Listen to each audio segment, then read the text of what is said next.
Assalamualaikum warahmatullahi wabarakatuh. Innal hamdalillah nahmaduhu wa nasta'inuhu wa nastaghfiruh wa na'udzu billahi min shururi anfusina wa min sayyiati a'malina may yahdihillahu fala mudilla lahu wa may yudlilhu fala hadiya lahu asyhadu an la ilaha illallah wahdahu la syarika lahu wa anna muhammadan abduhu wa rasuluh.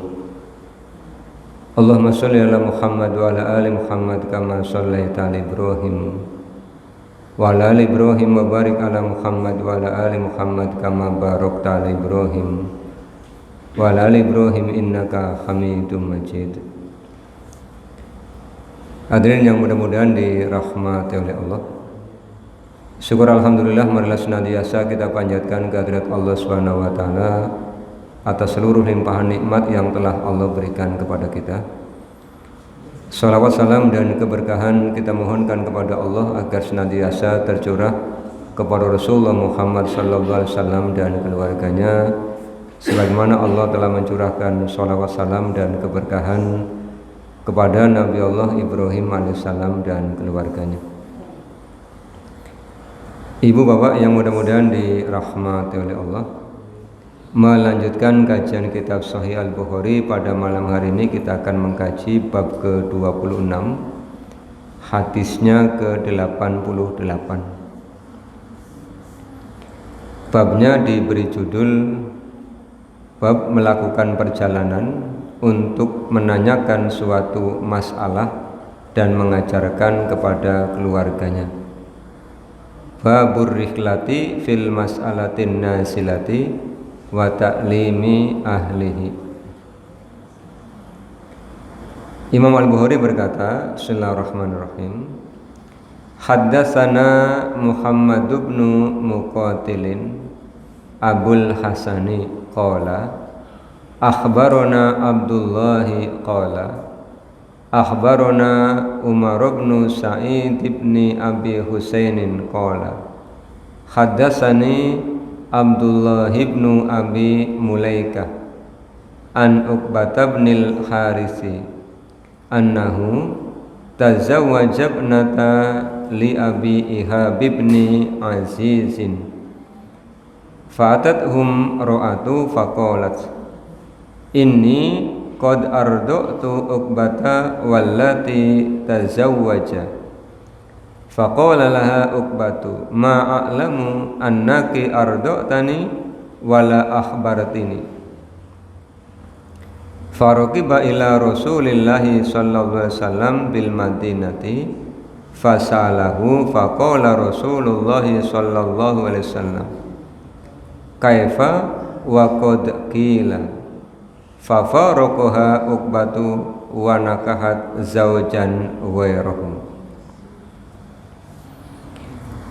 Telah menceritakan kepada kami Muhammad bin Muqatil, yaitu Abul Hasan, dia berkata, telah menceritakan kepada kami Abdullah, dia berkata, telah menceritakan kepada kami Umar bin Sa'id bin Abi Husain, dia berkata, telah menceritakan kepadaku Abdullah bin Abi Mulaikah dari Uqbah bin Al-Haris,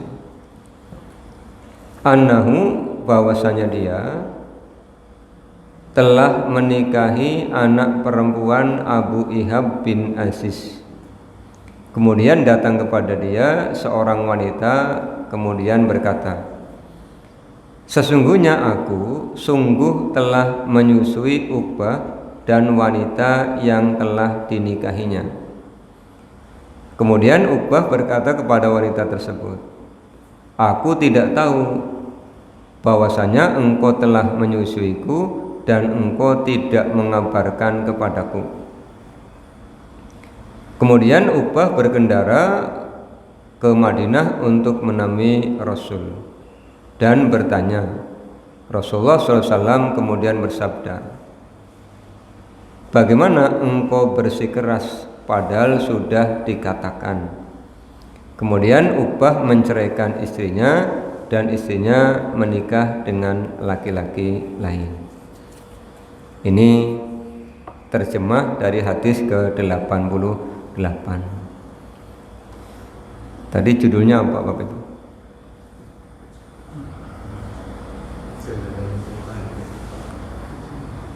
Judulnya tadi melakukan perjalanan untuk menanyakan masalah yang terjadi dan mengajarkan kepada keluarganya. Dari judul dan matan hadis, masalahnya apa?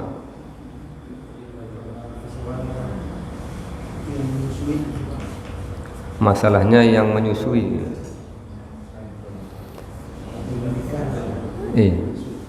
Uqbah itu telah Uqbah bin Al-Haris ya. Dalam hadis ini ada seorang sahabat namanya Uqbah bin Al-Haris.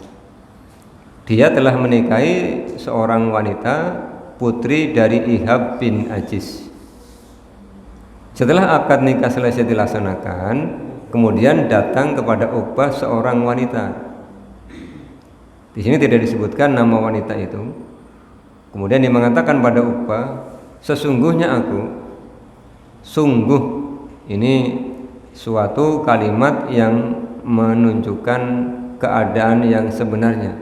Ini qad, sesungguhnya aku qad, sungguh, menggunakan taukid. Kata wanita itu, sungguh aku telah menyusuimu. Tentu ketika Uqbah ini masih kecil, disusui oleh wanita ini.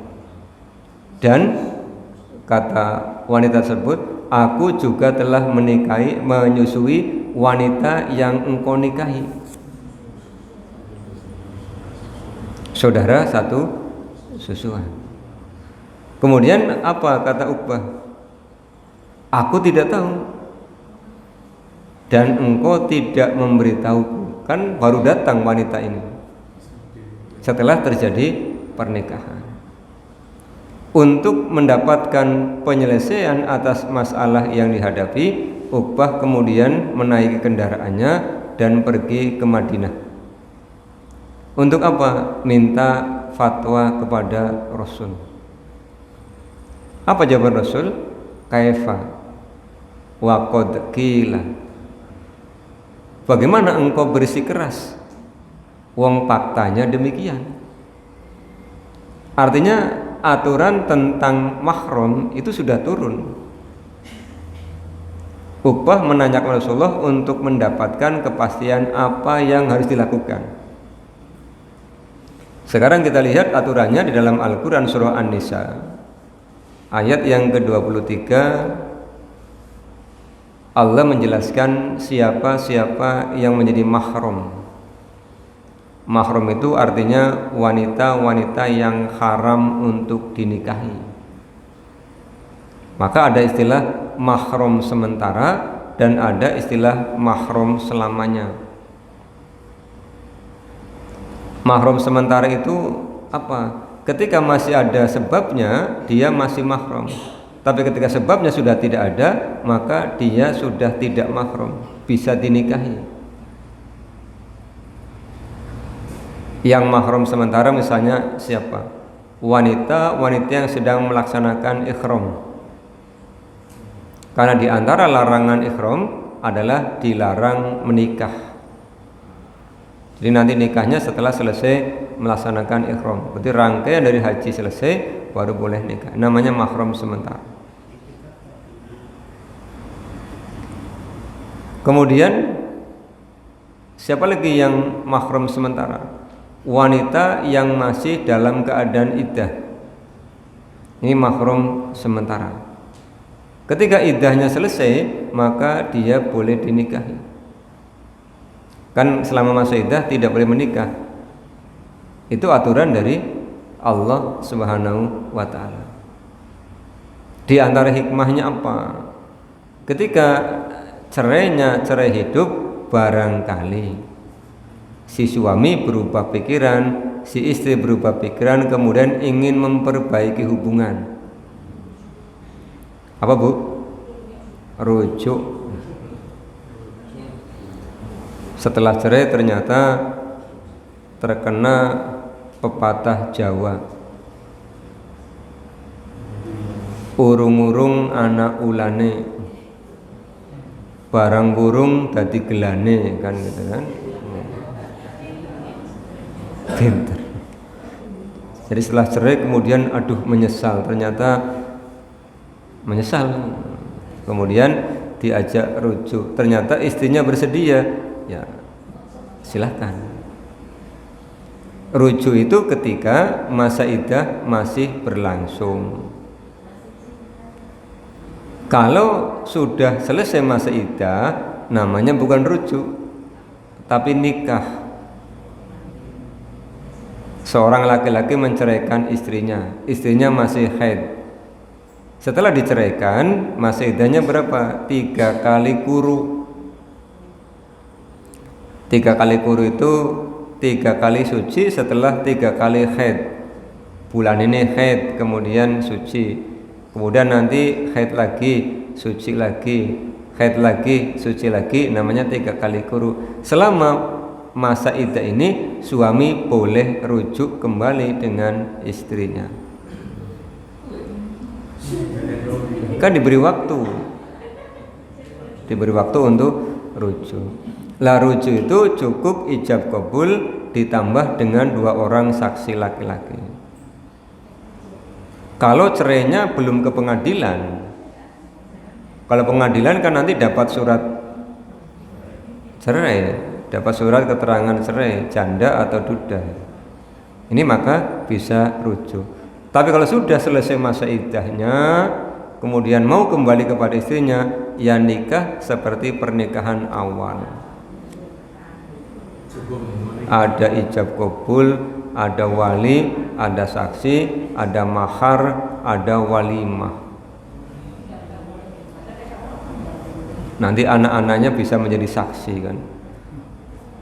Nanti anaknya bisa cerita, iya bapak nikah sama siapa, sama ibu. Ini anak menyaksikan pernikahan orang tuanya karena bercerai kemudian nikah kembali.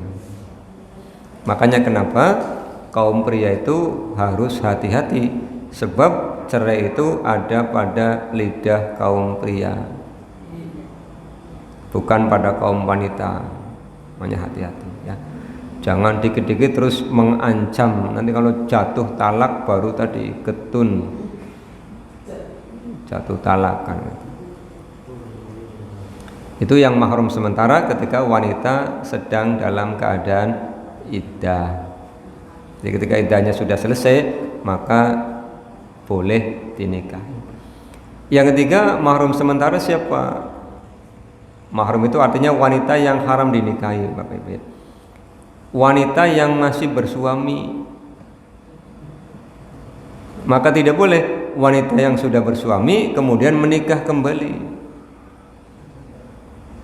Poliandri misalnya. Ini melanggar Al-Quran surah An-Nisa ayat 24. Wal musonatu minan nisa'i, wanita-wanita yang bersuami itu haram dinikahi. Meskipun misalnya suaminya tidak di tempat, tapi status pernikahannya masih sebagai istri, masih nikah, maka tidak boleh ada laki-laki yang menikahi wanita ini. Jangankan sudah menikah kan Bapak Ibu. Wanita yang sudah dihitbah, dilamar, tidak boleh dilamar oleh laki-laki lain. Jadi jangan menggunakan peribahasa yang penting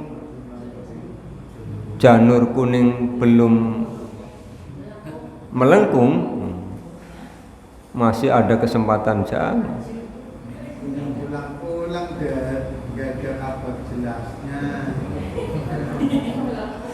Kalau tidak pulang-pulang tidak jelas misalnya.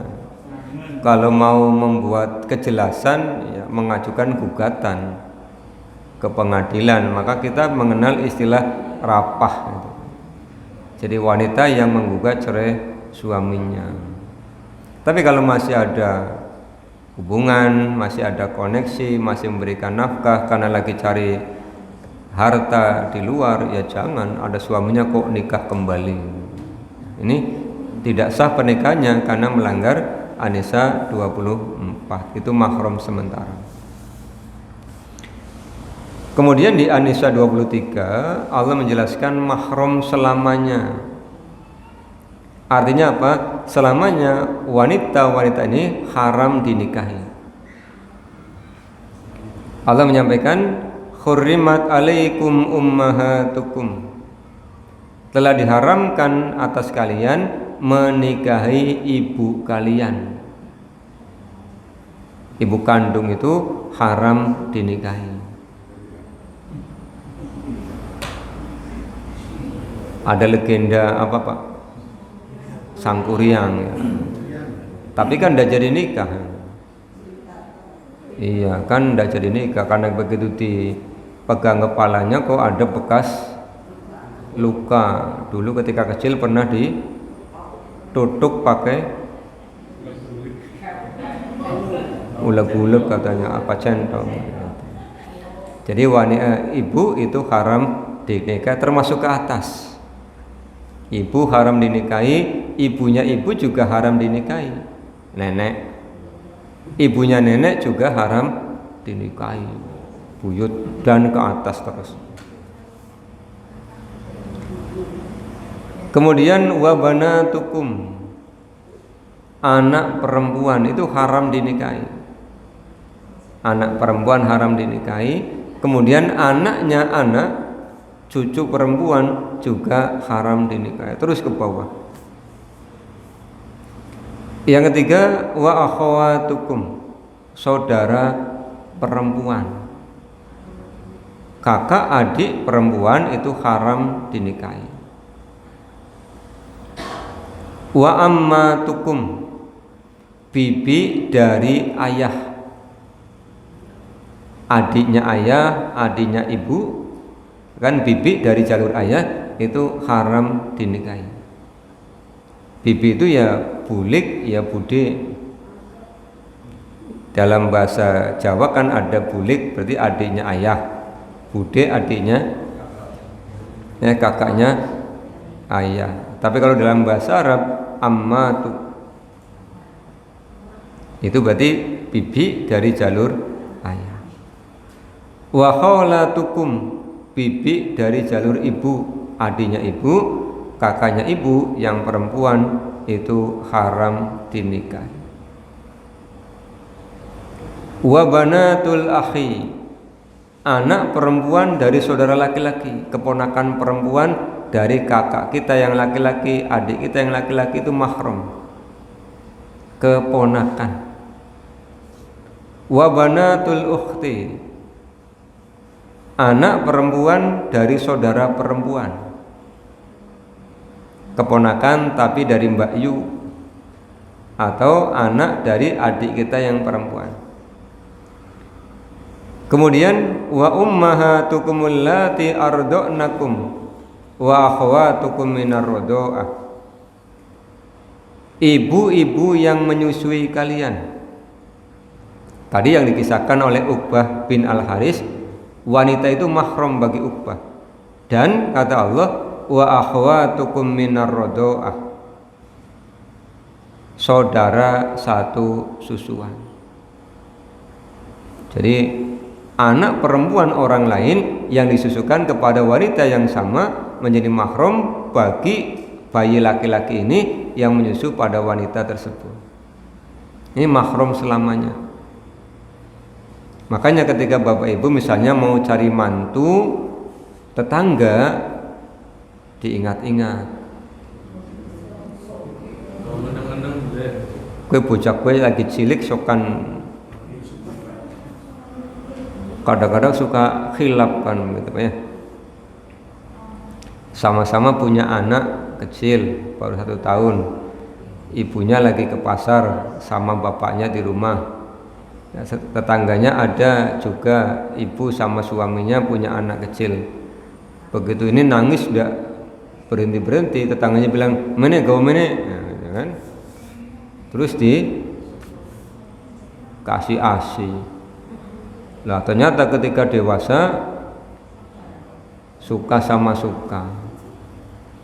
Ini tidak boleh, karena saudara satu susuan. Makanya diingat-ingat yang mau punya menantu tetangga. Tapi kalau orang jauh ya insya Allah aman. Gimana Bu? Susunya sama.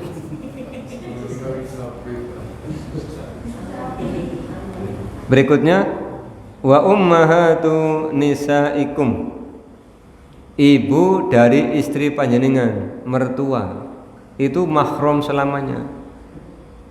Jadi kalau sudah menikahi anak perempuannya, ya tidak boleh menikahi mertuanya.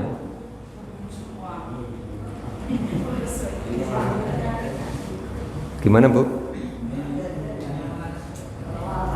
Besan karo besan Lain itu. Kalau besan dengan besan itu kan orang lain Pak. Misalnya gini, misalnya duda punya anak bujangan, janda punya anak perawan. Anak bujangannya dengan perawannya nikah, dudanya dengan jandanya nikah, ya boleh, kan orang lain. Wong kalau mau dibalik juga boleh. Dudanya menikahi anak perawannya, jandanya menikahi bujangannya juga boleh. Hanya nanti kalau punya anak manggilnya agak susah.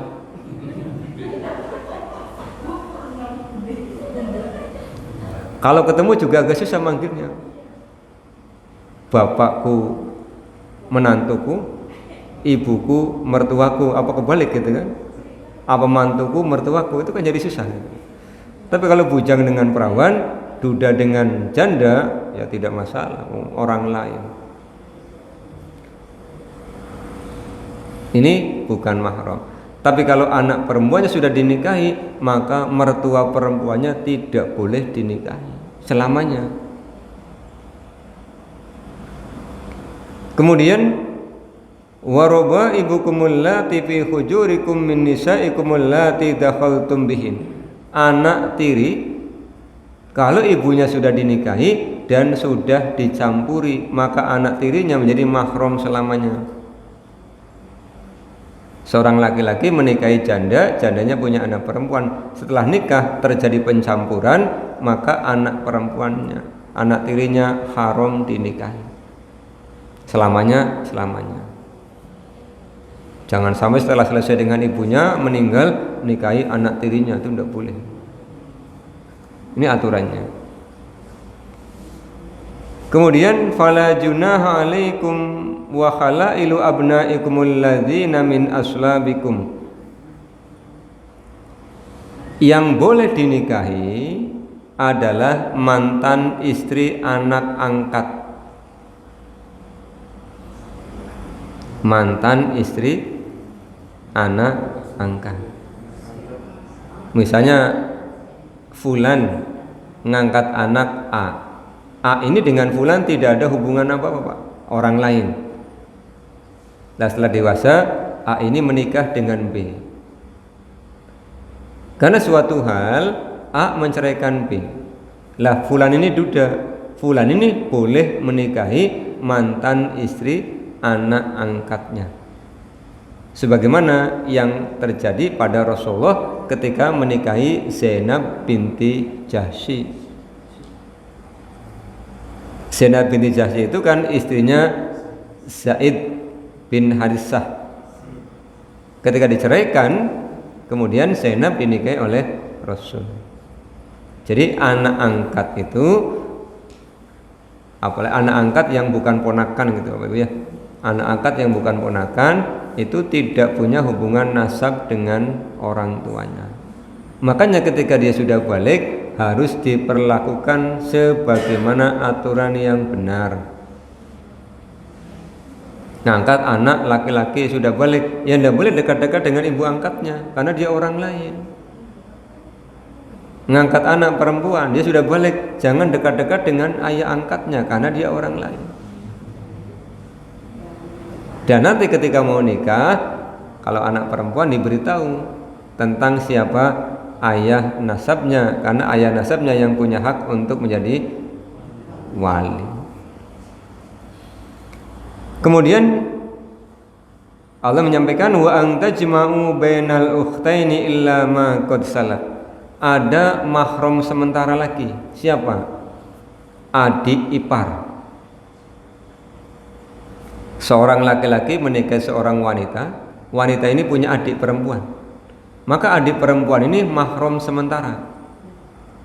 Ketika istrinya meninggal, dia boleh nikahi adik istrinya. Kompak banget. Turun ranjang. Bisa nih ya Bu ya? Istilah turun ranjang gitu kan. Berarti kalau nikah dengan adiknya dulu, adiknya meninggal atau dicerai, kemudian nikah dengan kakaknya, naik ranjang gitu kan.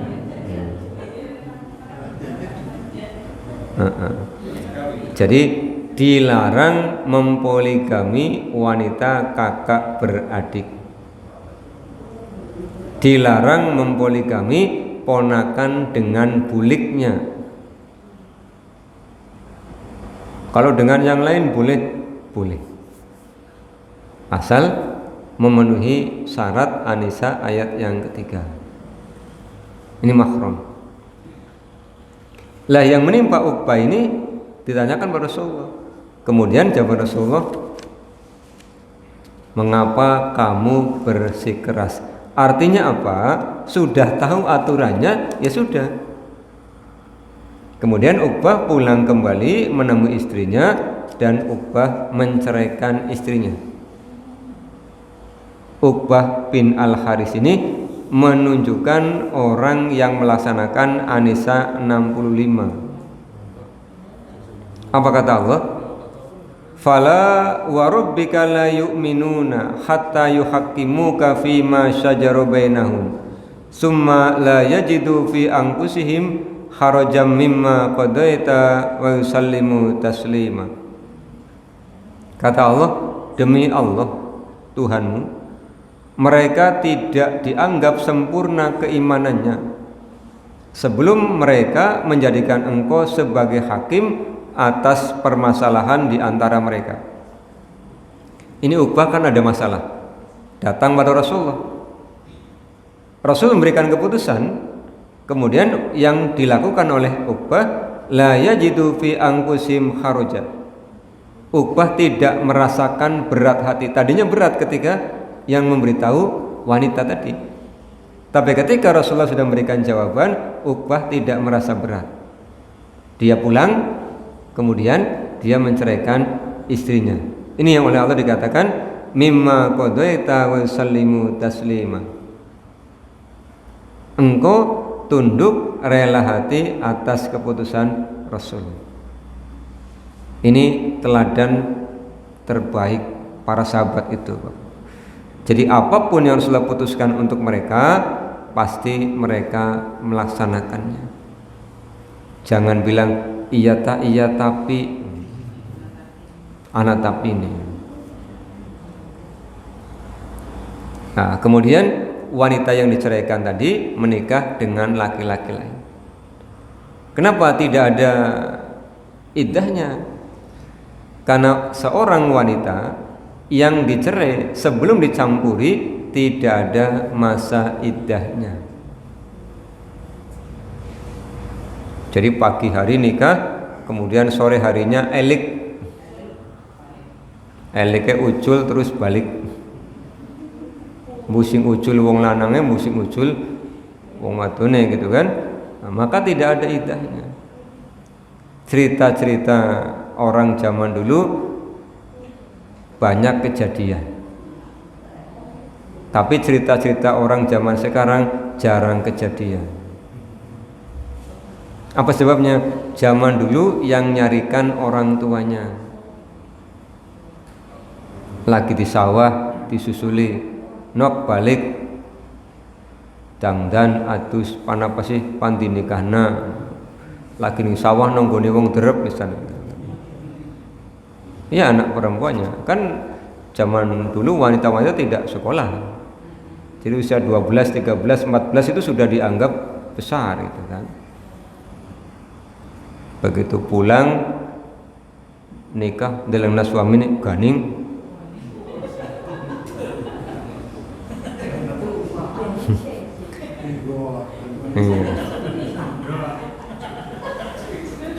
Ganing usianya lebih tua daripada bapaknya misalnya gitu.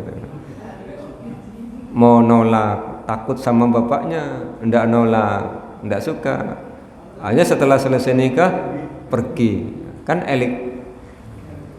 Kemudian akhirnya suaminya menceraikan. Nah ini karena belum dicampuri maka tidak ada iddahnya. Apa Pak?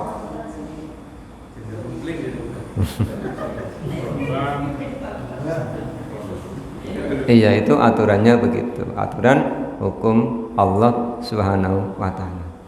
Maka pelajaran apa yang bisa kita ambil dari hadis 88? Yang pertama, ketika Bapak Ibu mendapatkan satu masalah kemudian tidak tahu solusinya, dengan merelakan diri untuk mendatangi orang yang tahu, bertanya. Kata Allah, fas'alu ahla dzikri in kuntum la ta'lamun. Bertanyalah kepada yang tahu jika kamu tidak tahu. Kira-kira permasalahannya apa? Permasalahannya tentang pernikahan. Datangi orang yang tahu aturan al-Islam tentang pernikahan. Kalau jauh ya berkendara. Kalau memungkinkan datangi orangnya, kalau tidak memungkinkan ya bisa lewat telepon. Tapi hindari lewat pesan tertulis. Karena terkadang membaca pesan tertulis bisa miskomunikasi. Meletakkan tanda koma, tanda titik itu bisa berbahaya terhadap perbedaan pemahaman. Misalnya punya persoalan tentang waris, tanya lewat pesan tertulis, terus minta tolong Pak dijawab di pesan ini lengkap dengan dalilnya. Ini yang menjawab juga mikir-mikir Pak, ini jawabnya gimana, ada setengah, ada 1/6, ada 1/8, minta dihitungkan nominal hartanya. Lebih baik datang langsung, ketemu, ceritakan persoalannya yang sebenarnya, nanti diputuskan. Ini ketika Bapak Ibu mengalami suatu masalah, datang kepada yang ahli. Apapun permasalahan panjenengan, supaya apa? Ada solusi yang terbaik. Kemudian yang kedua, terkait dengan kasus yang dialami oleh Uqbah bin Al-Haris tentang menikahi wanita yang ternyata mahram, maka yang tadi saya sampaikan, ketika akan cari mantu, benar-benar kita tahu dulu,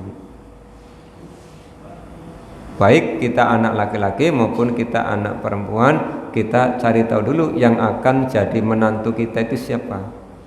Apakah punya hubungan nasab, apakah punya hubungan mahram apa tidak. Kemudian ketika akan mencari mantu juga ingat yang disampaikan oleh Rasulullah. Kata Rasulullah kan, nikahi wanita dengan 4 perkara. Yang pertama kan parasnya, hartanya, nasabnya, agamanya. Kalau ada 4-4-nya, ya anugerah yang luar biasa. Punya menantu misalnya ganteng, kaya raya, keturunan orang baik-baik, agamanya baik, itu manusia langka Bapak Ibu. Iya kan, yang kayak gini kan istimewa ini. Belum tentu dari 1000 orang ada 1 kan.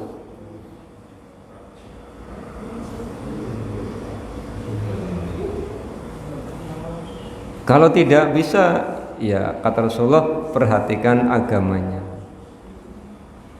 Makanya ketika bapak ibu punya anak perempuan, kemudian ada yang mau melamar, dengan minta waktu sebelum memutuskan untuk menerima.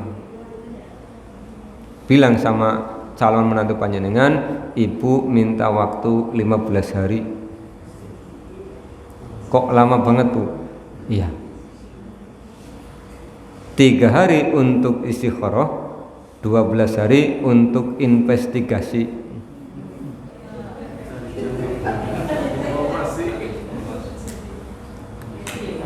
Iya, kan kita harus cari tahu. Ibu bapak kalau beli pakaian, belinya satu, milihnya berapa lama?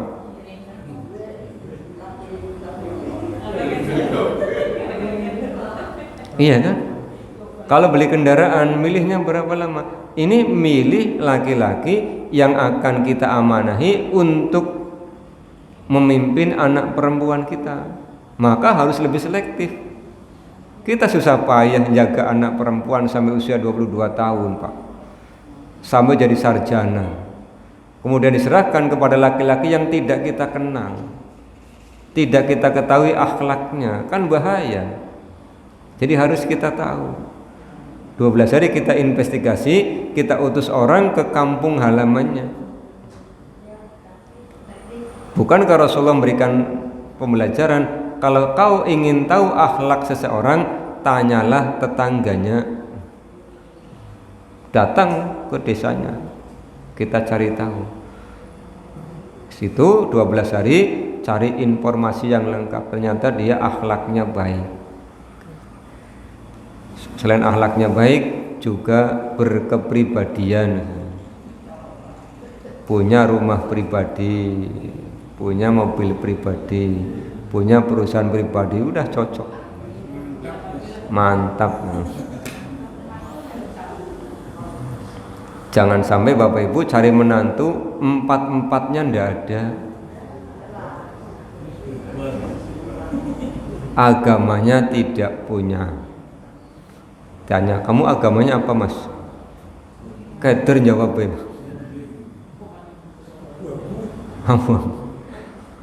Tidak ganteng misalnya. Nasabnya ditanya, bapaknya mana? Tidak tahu. Ibunya tidak tahu juga. Ini kan tidak jelas. Kemudian hartanya tidak punya juga. Lah, berarti kan empat-empatnya tidak ada yang dipilih. Ini aturan dari Rasul. Makanya ikuti aturan itu.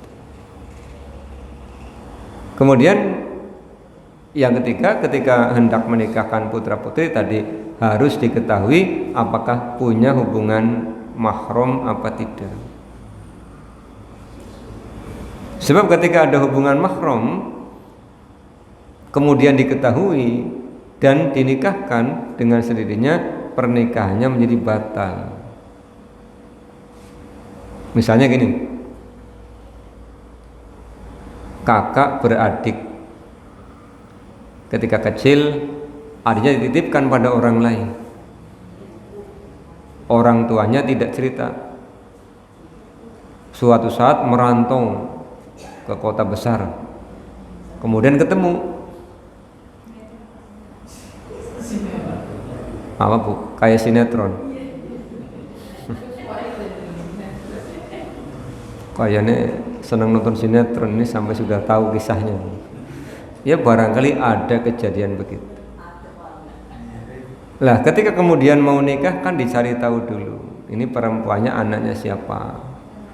Kemudian ditanya ibu bapaknya cerita, ini bukan anak kandung, ini anak angkat.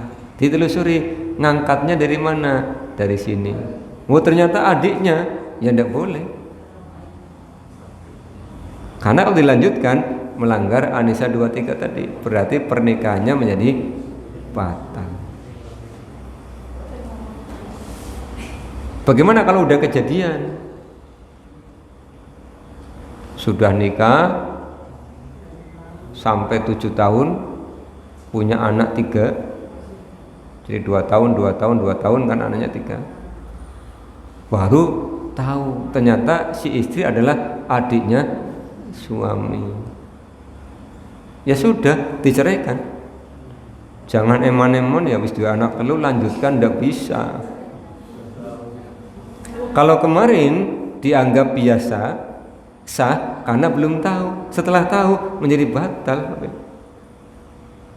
Ya sama dengan beginilah, jenengan kesiangan sahur. Qadarullah ning omah mati lampu. Ora krungu adzan. Buka sahur ayam kowe dikirane jam 3 esuk, Pak.